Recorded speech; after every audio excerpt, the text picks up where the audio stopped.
What is going on YouTube? Today I want to talk to you about how to turn scrap material like this into some extra cash for this holiday season. My name's Andy, this is Cedar River Woodworking, and welcome to the shop. I live inside my own. So we were talking about some scraps like these here. If you recognize these scraps, you will know that they came from our 3-picket build like this one here. So over the summer we built many of these planters, and we have a lot of these scraps laying around. So this is one of those builds that you guys had recommended that we build from these scraps. Before we get over to the build, I just want to thank everyone who has dropped by and subscribed to the channel. You all are an amazing group of people, and I really appreciate it. We have a goal of hitting 50,000 subscribers by the end of 2024 and a stretch goal of hitting 100,000 subscribers by the end of 2024. So if you are enjoying these projects and any of the other projects that we have going on in this channel, please consider subscribing and scream it from the rooftops. Tell all of your friends to subscribe to Cedar River Woodworking. Do you think that we can hit 100,000 subscribers by the end of the year? Let me know down in the comment section below. Anyways, let's jump over to the build. Was it just Labor Day? Did somebody say it's spooky season? We're making some pumpkins. Well, here we are over at our miter saw. We have some of our scraps that are left over from that planter build. We do not need these full width scraps.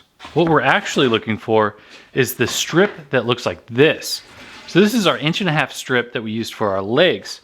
There's really only a couple cuts that we need to make on this piece here. Now these pieces here are about 13.25 inches long.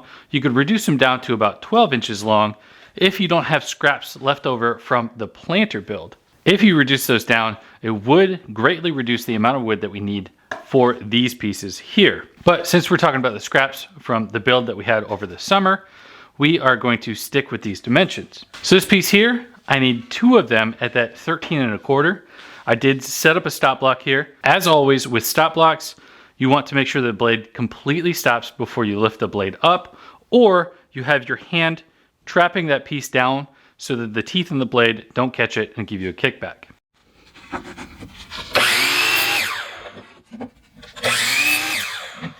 Now that we have these 2 pieces cut out, set them off to the side. So now we have this left over. What we need to cut out of this piece is a 20-inch long piece. So we're going to be adding 7 inches to what we had.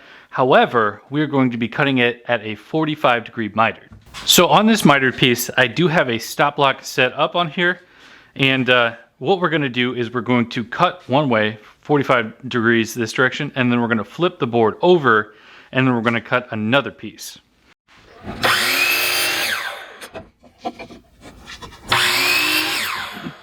Now with cutting that with a stop block, you can see that this point is directly in the center. That is going to be critical for our next step. Let's head over to the bench and I will show you what we need to do with this. So here we are over at the bench. I do have the scraps laid out along with the pieces that we cut from our miter saw. There's 2 more things that we're going to need. We need some glue and our brad nailer. So you can see I have this Linknall brad nailer. I did review it over when we built those planters. So if you have not seen that video yet, please check it out. I highly recommend picking up one of these brad nailers. So what we're going to do is I'm going to take these 1.5 inch wide pieces and set them off to the side. So before we get into this build, I do want to talk to you a little bit about this. If you don't have scraps left over from these planters, I sold about 50 of them over the summer. So I have quite a few scraps that look like this. If you did not make any of these, you can get a regular fence picket and cut them down to these sizes here. Like I had mentioned, you can reduce the size on these and it will reduce the amount of wood that you'll need. So these are 13 inches tall. So if you reduce them down to 11.5 inches, 12 inches, something like that, and then you cut the little dog ears on here, these are just 45-degree angles, and about 1 inch from each side is where that's going to land. So if you just measure 1 inch down and cut the corners off of both sides here, it'll work great. So what we need is 5 of these pieces. So if you've made at least 2 of those 3-tiered planters, you will be able to have enough scraps to make this project. But if you're making out of brand new stock, I would recommend picking up 1 fence picket to make these cuts. That will leave you one left over like this, so you will have to be a little bit creative on this long piece. So jumping into the project, I'm going to take one of these pieces. This is just the prettiest one that I found. Lay it down, face down on the bench. We're going to slather a little bit of glue on here. And this is Titebond 2 glue. It is water resistant. I would recommend if you put this outside to use some Titebond 3. It will be a lot more waterproof. So now that we have some glue set on here, I'm going to take 2 more of these pickets and just lay them across here, and I'm gonna line up these bottom edges. So with everything lined up, I'm just gonna put probably about 6 brad nails in here. I have 1-inch 18 gauge brad nails loaded up in the gun here.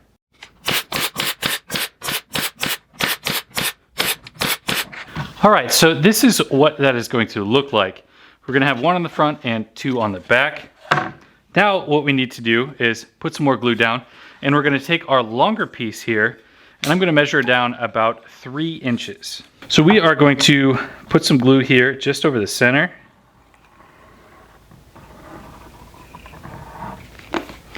And we're going to put that piece on there. Remember to line up that 3-inch mark right there at the top. Now you can use a square to square everything up if you need to, but this is going to be a pumpkin, and remember, they are not all perfect. So with that in place, now we have a stake out of the bottom that can drive it further into the ground. We're going to take our 2 other pieces here that we cut down and just line those up on the side here. And we're just going to tack those in place.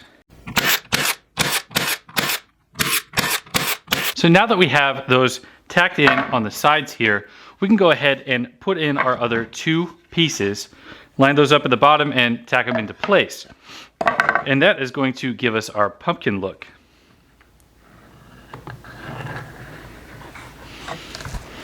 Oh, excuse me. Hey, what's your name? Tony! What's your name? Oh, my name's Andy. I take it you're kind of jealous that we've got some pumpkins going on here and you're not being featured in a video. Well, if you guys would like to see a build on Tony here, let me know down in the comments section below. I appreciate you being around, Tony, but if you could just give me a little bit of space on this project so we can get it finished, we'll go ahead and build a friend for you. Tony's backed up a little bit. Let's get the rest of this glue on here. All right, so having it all tacked together, this is what that is going to look like. You can leave this bare like this here, but I like to have a little bit more contrast, so I'm going to show you how we paint these. So there's just a few things that we need to paint this pumpkin here. You need 3 different colors. I have a green. This is just a dark green, hunter green, an orange, and a flat black. Also, one more thing that you're going to need is your emotional support wraith. I've got Tony here. Soon we're going to have another friend for him. So what we're going to do is we are going to start off with our flat black. I already have these shaken up, so they are ready to rock. Now I'm just going to give a light base coat to cover all of this, and then we're going to paint our orange on top of it.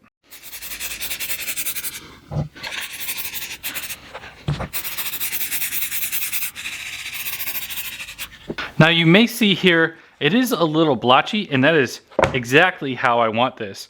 Because I want a lot of different contrasts. I kind of want some places to have wood pull through. I want some of the black to pull through. And now we're going to paint the orange on top of it. And this is going to be a very similar stroke. So the parts where there's less black, I'm going to put more orange. So it's going to really give us that dynamic contrast. Finally, once we have the orange and the black on there, we're just going to take a little bit of green and we're going to spray it across the top here for our stem. Now you might be able to see here, I do have a little bit of overspray of the green on here, and that's perfectly okay because, like I said before, pumpkins aren't perfect. You're going to have some of the green bleed over onto the orange in nature. So we have a pumpkin just like this one. Now what you can do is you can drive this into the ground using this stake at the bottom. Now Tony and I would like to talk to you a little bit about pricing on these pumpkins. You can see this one I have a lot more orange on, and this one here is more like a rotten kind of pumpkin.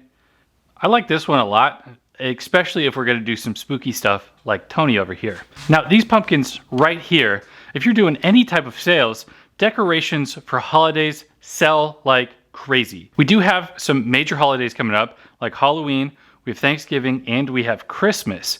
So jump in early and get ready for these right now. Pumpkins like this I can sell in a booth for $20, $25, and $30 easily. The size of these is a large decoration for what most people are looking for, and the ones that stake into the ground are great, and they can have them as yard art if they are looking for that. Now, if you have made a bunch of the 3-tiered planters like I have, then a lot of these scraps are going to be able to make these pumpkins just like this one, and you have zero extra cost. So essentially, you pay for materials one time and you get 2 projects out of it. Now, if you do have to go buy a little bit of materials, these are only $3 to $4 a piece. Now, if you get the cedar ones, they're going to be a little bit more expensive than the pressure treated ones. That is completely up to what you want to do and what your budget looks like. So if you've made it this far into the video, let me know if you would like to see another wraith made like Tony here. And if you have made it this far, start your comment off with Tony and let me know what we should name our next wraith. Anyways, for now, my name is Andy. His name is Tony. This has been Cedar River Woodworking, and we will see you in the next video.